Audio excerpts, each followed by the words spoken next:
Beim Bundesstraßenbau nach Schönebeck wurde ein fantastischer Fund gemacht, ein Holzbrunnen der Bronzezeit. Wir begleiten solche Straßenbaumaßnahmen natürlich deshalb, weil sie immer wieder auf archäologische Relikte stoßen, die vor der Zerstörung bewahrt werden müssen. Das hier ist so ein Fall. Dieser Holzbrunnen ist deshalb so vollständig erhalten, weil er immer noch unter Wasser lag. Der Brunnen datiert in die Zeit um 1223 vor Christus und seit dieser Zeit ist er nie trocken gefallen. Auch als wir ihn fanden, war er immer noch im Wasser. Deshalb sind die Hölzer hier so gut erhalten. Woher weiß ich, dass der Brunnen 1223 datiert? Ganz einfach, weil Sie sehen, seitlich ist ein Stück des Holzes herausgesägt. Und Sie müssen sich vorstellen, jeder Baum, der wächst, bildet in jedem Jahr einen verschiedenen dicken Jahrring, je nach Klima. Und die Schwankung lässt sich in Kurven erfassen. Und so kann man überlappend nach hinten wie einen Fingerabdruck diese Holzschwankungen sozusagen detektieren und dann immer die Kante sozusagen einem Felljahr zuweisen. Das ist hier der Fall. Der mittlere Holzkasten ist 1248 repariert worden und der unterste Holzkasten stammt aus der Zeit 1995 vor Christus. Das heißt, der war bereits einige Jahrhunderte alt, als man auf ihn stieß. Wie ist es überhaupt möglich, dass die in der Spätbronzezeit einen frühbronzezeitlichen Brunnen finden? Sie gehen immer an die gleichen Stellen zum Wasser suchen und die Feuchtigkeit wird ihnen angezeigt durch feuchtigkeitsliebende Pflanzen. Und da findet man dann meistens Tonlinsen, wo sich das Grundwasser sehr, sehr gut sammelt und hält. Und da baut man immer wieder einen Brunnen nach dem anderen, sodass wir häufig ganze Brunnenfelder finden. Also unten ein Brunnen der Frühbronzezeit, der nach 600, 700 Jahren wiederverwendet wurde. Etwas, was uns nicht wundert, denn Sie sehen ja, die Hölzer sind immer noch erhalten nach 4000 Jahren. Und darauf wurde dieser Brunnen der Spätbronzezeit gesetzt. Natürlich gehört eine Siedlung dazu. Diese Brunnen sind für die Siedlungen ganz wichtig. Da hat man klares, sauberes, gefiltertes Wasser. Man muss nicht das Wasser aus dem schlammigen Rand möglicherweise der etwas entfernten Elbe holen. Man kann es direkt in der Siedlung gewinnen. Aber die Brunnen sind viel mehr. Die Brunnen als Schacht in die Erde sind immer eine Verbindung zu chthonischen Mächten.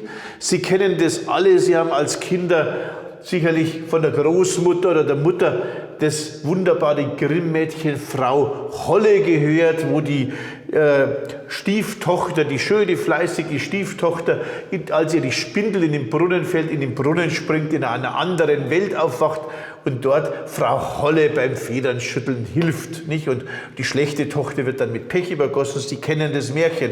Das ist kein Zufall. Heilige Quellen, heilige Brunnen kennen wir im ganzen Hochmittelalter. Etwa, wir sind hier in Halle, nicht weit von Magdeburg. Magdeburg, Otto der Große ist verbunden mit Ulrich von Augsburg. Dieser mächtige Bischof hilft ihm bei der Ungarnschlacht am 10. August 955, den Tag des heiligen Laurentius, besiegt Otto die Ungarn und, wenn Sie so wollen, gründet damit in einer gewissen Weise Deutschland und das Deutsche Reich. Ohne die Hilfe des Augsburger Bischofs wäre es ihm nicht gelungen. Und der wird als Brunnenheiliger verehrt. Die sogenannten Ulrichsbrunnen, das ganze Mittelalter. Sie sehen also, heilige Brunnen spielen eine große Rolle. Dass das in der Bronzezeit auch so war, dass das als ein heiliger Ort gesehen wurde, das sieht man daran, dass dort Hortfunde geopfert wurden. Nicht? Wahrscheinlich beim Bau. Einmal ein wunderbarer Ringhort von Halsringen, Arm- und Fingerringen.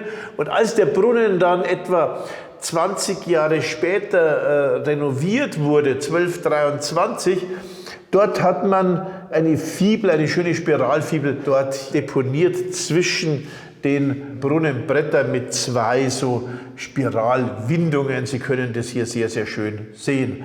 Also, wir haben hier die Verbindung zu chthonischen Mächten. Wir haben hier das heilbringende Wasser und das Ganze wird ausgedrückt durch diese Bronzeopferfunde. Ein wunderbarer Befund, den man aber im Museum inszenieren muss. Und wie macht man das? Erstens einmal wird das Holz mit PEG gedrängt und so gefestigt, dass man es hier erhalten kann, dass man es immer sehen kann, dass es nicht zerfällt. Und zweitens haben wir drüber natürlich den Blick aus dem Brunnen heraus, so als wären wir im Brunnen, haben wir ein Foto vom Blautopf in Süddeutschland, nicht? Und da sieht man gleichsam, als wären wir im Brunnen, der Frosch im Brunnen, der oben zur Prinzessin schaut, nicht? Sieht man sozusagen das Wasser an der Decke leuchten und der Vitrinenkasten selbst ahmt so ein bisschen den Brunnenkasten nach.